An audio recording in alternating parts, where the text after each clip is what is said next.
বাংলা খবর চ্যানেলের পক্ষ থেকে জানাচ্ছি অনেক অনেক স্বাগতম। সংবাদের শুরুতেই জানিয়ে দিচ্ছি সংবাদ শিরোনাম। শ্বশুরবাড়িতে খুন ঘরজামাই, স্পার আদলে শিলচরে চলছে অবৈধ যৌন ব্যবসা, নারী পুরুষ ভেদাভেদ নেই।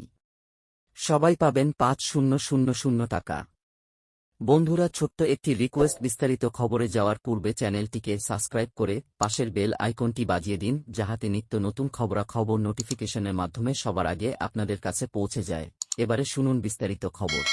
শ্বশুর বাড়িতে ধারালো অস্ত্র দিয়ে কুপিয়ে খুন করা হল সজল সিনহা, ৪-৫ নামে এক ব্যক্তিকে। ঘটনা কালাইন থানা এলাকার বিলবুরুঙ্গার।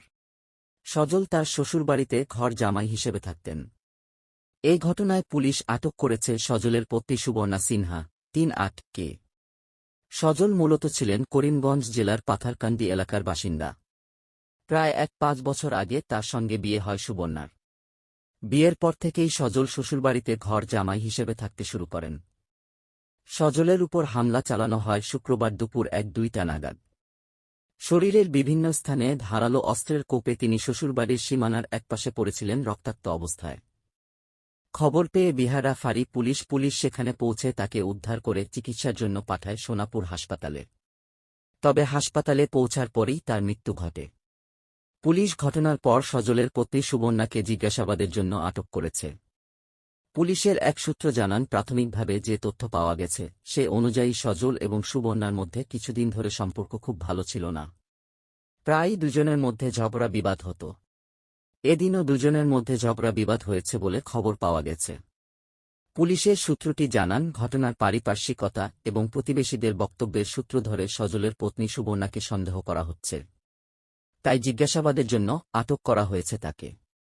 জানা গেছে সজল এবং সুবর্ণার ২ সন্তান রয়েছে। বাড়িতে থাকেন সুবর্ণার বৃদ্ধ বাবা মাও।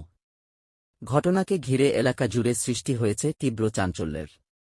এলাকাবাসী অনেকেই সুবর্ণাকে ঘিরে আকারে ইঙ্গিতে অনেক কথা বললেও প্রকাশ্যে এসে কিছু বলতে রাজি নন। এদিকে সুবর্ণাকে পুলিশ সরাসরি সন্দেহ করলেও ঘটনায় অন্য কারো সংযোগের সম্ভাবনাও উড়িয়ে দেওয়া হচ্ছে না।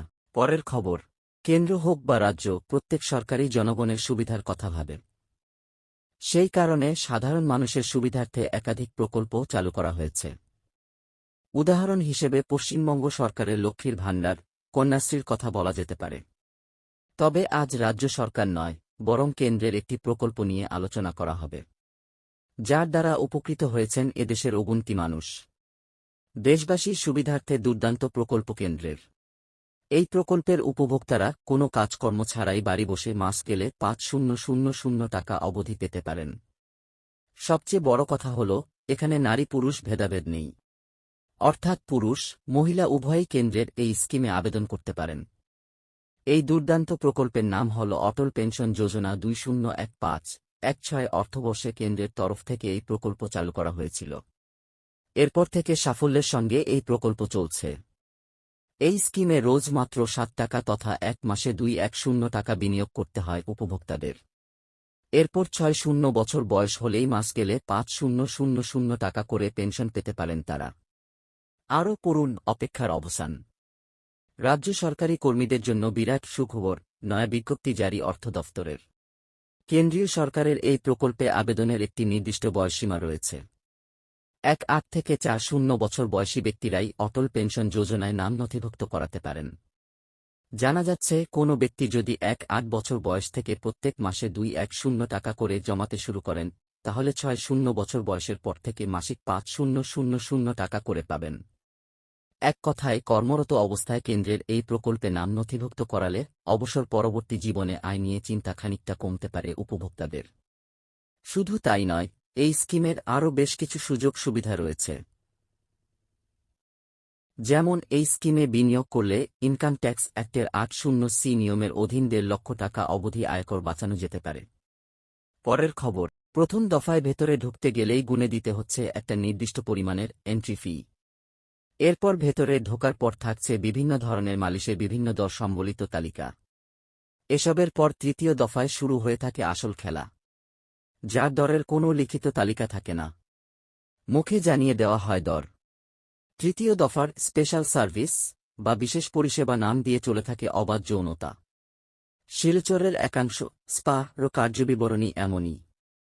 এসব স্পা কে সোজা কথায় যৌনশালা বলাটাই বোধহয় যুক্তিযুক্ত। আর স্পা আড়ালে নিজেদের এই যৌন ব্যবসা চালানোর জন্য শিকার বানানো হয় অসহায় কিশোরী যুবতীদের। শিলচরের একাংশ স্পা সম্পর্কে অভিযোগ ছিল অনেক আগে থেকেই। এবার হাসপাতাল রোডের এক স্পা মালিক বিশ্বজিৎ দাস ওরফে বাপনের কুকীর্তির সূত্র ধরে সবকিছুই প্রকাশ্যে এসে গেছে। বিশ্বজিৎ ওরফে বাপনকে গত মঙ্গলবার রাতে শিলচরে এসে স্থানীয় পুলিশের সহায়তায় আটক করে পশ্চিমবঙ্গ পুলিশ। পরদিন আদালতে তাকে ট্রানজিট রিমান্ডে পশ্চিমবঙ্গে নিয়ে যাওয়ার জন্য আবেদন জানায় সে রাজ্যের পুলিশের দলটি। তবে সেদিন আদালতে পেশ করার পর বিশ্বজিৎ অসুস্থ হয়ে পড়লে তাকে চিকিৎসার জন্য ভর্তি করানো হয় মেডিকেল কলেজ হাসপাতালে। আর ট্রানজিট রিমান্ডের প্রক্রিয়াও স্থগিত রাখা হয় আদালতে। শুক্রবার বিশ্বজিৎকে মেডিকেল থেকে রিলিজ করা হলে কলকাতা পুলিশ ফের আদালতে আবেদন জানায়। এতে আদালত তাকে নিয়ে যাওয়ার জন্য আবেদন মঞ্জুর করে। খবর অনুযায়ী আবেদন মঞ্জুর হলেও পশ্চিমবঙ্গ পুলিশ এদিন বিশ্বজিৎকে নিয়ে যেতে পারেনি। আগামীকাল শনিবার তাকে নিয়ে রওনা হওয়ার কথা। বিশ্বজিতের বিরুদ্ধে অভিযোগ মাস কয়েক আগে পশ্চিমবঙ্গের এক নাবালিকা প্রেমিকের সঙ্গে পালিয়ে এখানে আসার পর তাকে নিজের স্পা-তে কাজের জন্য নিযুক্ত করেন। সে সময় ওই কিশোরীকে দিয়ে মালিশ করানোর নামে যৌন নির্যাতন করা হতো বলে অভিযোগ। পরবর্তীতে পশ্চিমবঙ্গ পুলিশ নাবালিকাকে উদ্ধার করে পশ্চিমবঙ্গে নিয়ে গেলে তার জবানবন্দির সূত্রে বেরিয়ে আসে পুরো কাহিনী। এর ভিত্তিতেই পশ্চিমবঙ্গ পুলিশ এবার শিলচরে এসে আটক করেছে বিশ্বজিৎকে। এদিকে একাংশ স্পা সম্পর্কে যে তথ্য পাওয়া গেছে তা খুবই ভয়ঙ্কর। গোটা রাজ্য সহ দেশের বিভিন্ন অংশের এই একাংশ স্পা মালিকদের সঙ্গে মিলে এরা গড়ে তুলেছেন এক সিন্ডিকেট। খবর অনুযায়ী স্পা মালিকদের এই বোঝাপড়ার সূত্রে যৌন ব্যবসায় লাগানো অসহায় কিশোরী যুবতীদের কখনোই খুব বেশি দিন নির্দিষ্ট কোনো স্পা-তে রাখা হয় না। কিছুদিন পর পর এক শহর থেকে অন্য শহরের স্পা-তে অদল বদল করা হয় তাদের। এমনটা করা হয়ে থাকে দুটি উদ্দেশ্যে। এতে একদিকে মেটানো সম্ভব হয় গ্রাহকদের নতুন নতুন চাহিদা, অন্যদিকে এই অসহায় কিশোরী যুবতীরা কোনো বিশেষ স্পা সম্পর্কে খুব বেশি অবগত হতে পারে না। এতে করে আপত্তিকর সব কার্যকলাপ প্রকাশ্যে আসার সম্ভাবনাও থাকে কম। আজকের বিশেষ সংবাদ এখানেই সমাপ্ত।